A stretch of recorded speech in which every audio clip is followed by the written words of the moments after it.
Okay guys, so a update video here on the Nebula Nano.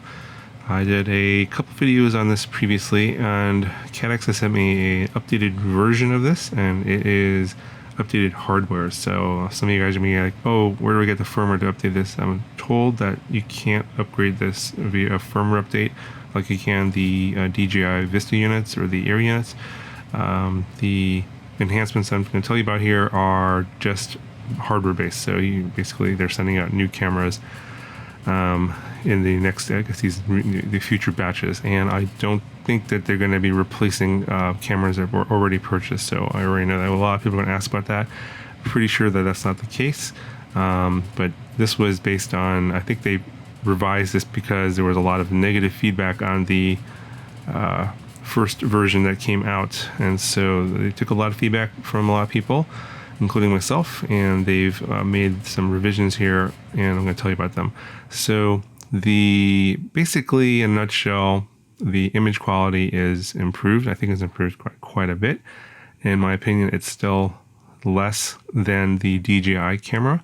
So if you're looking at the gold standard for digital, it's going to still be the DJI camera. And basically, for this one, you're just going to be looking at this for less weight.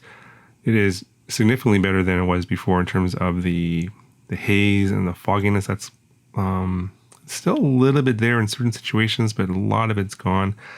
Basically, there was, like I said, as I mentioned in the previous videos, the wide dynamic range processing algorithm seemed to be hyperactive and just overreactive, and also at a level that was probably way too high. So they kind of tuned that down and kind of made it a little bit less overreactive. So that's basically what I see in this in the image quality, and I think that really helps a lot.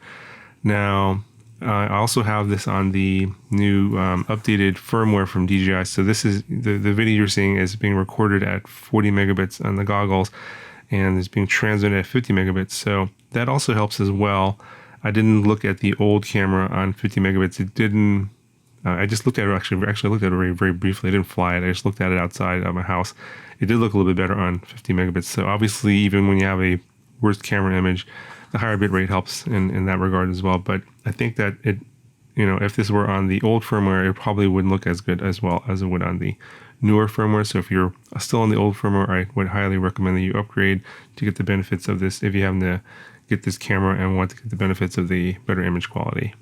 Now, in terms of the rest of the features of the camera, it's still 16:9, and you can't switch it to low latency mode.